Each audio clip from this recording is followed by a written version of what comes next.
There was a great article that came out about a week or so ago from Matthew Iglesias, who's not somebody I usually agree with, but he wrote an article saying it's time to throw Biden under the bus. Yeah. And obviously that headline is going to catch my attention because I wanted to know where he was going with this. And he actually makes a lot of really great points in there.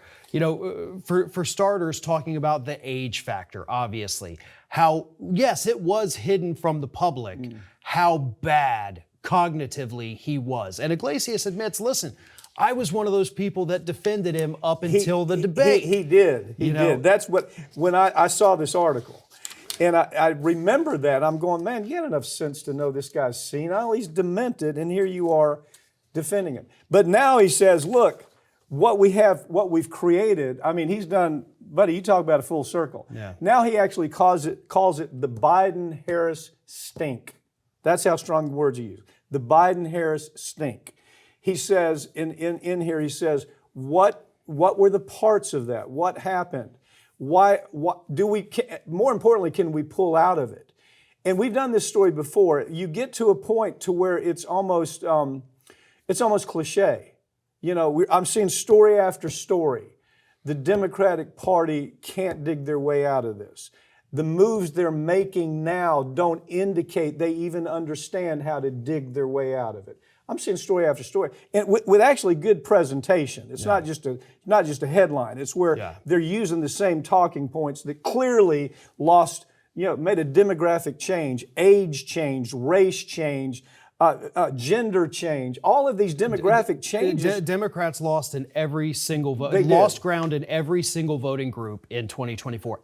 Every one of them. Not most of them, not some of them. Every single demographic, the Democrats lost ground. And as Iglesias shows you, he's got that great map or graph there. The Republicans are already leading for 2026 by big numbers. Exactly. No, this graph that you're talking about, I think what I love, they lost, he got the statistics on this, laid it out. They lost on border security. Democrats lost, big time, like 21 points on border security. They lost on crime by almost 12 points. They lost on the economy by 9 points. They lost on the cost of living by 8 points. Threats to democracy, they even lost on threats to democracy. That was their major talking point. But that was so poorly presented, Farron.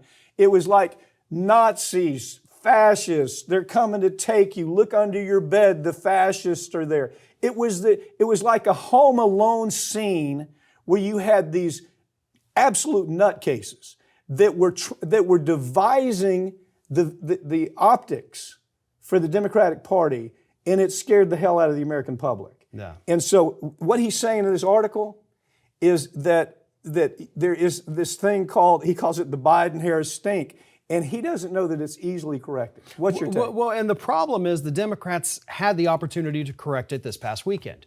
They didn't. Good point. They pick a mealy-mouthed, centrist, corporatist, new person to run their party, Ken Martin.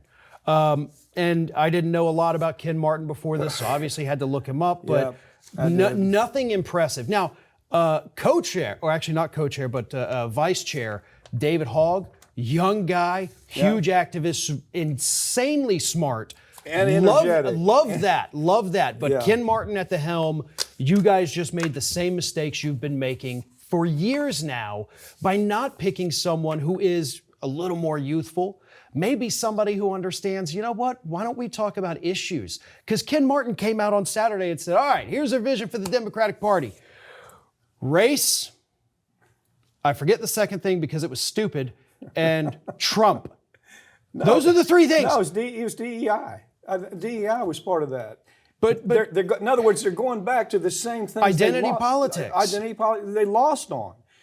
And so as I watch it happen, it's like a slow motion train wreck. That's the only way I know how to describe it. I know. And look, it's not like those things are not important because they are important, but that cannot be the foundation of a party that completely lost touch with the working class. It needs to be economy, and economy. After those three things are dealt with and you get the public back on your side, then you can sprinkle in other issues, but sprinkle them in. Yeah. Your focus primarily needs to be, how can we help the people who are struggling the most in this country, the people that can't afford prescriptions, the people that can't afford eggs now. I mean, eggs are so expensive. Waffle House has had to come out and put an extra 50 cents on every egg you order from them. Okay, and it's an easy talking point, isn't it? It is. The Democrats brought you $2 eggs or whatever it is.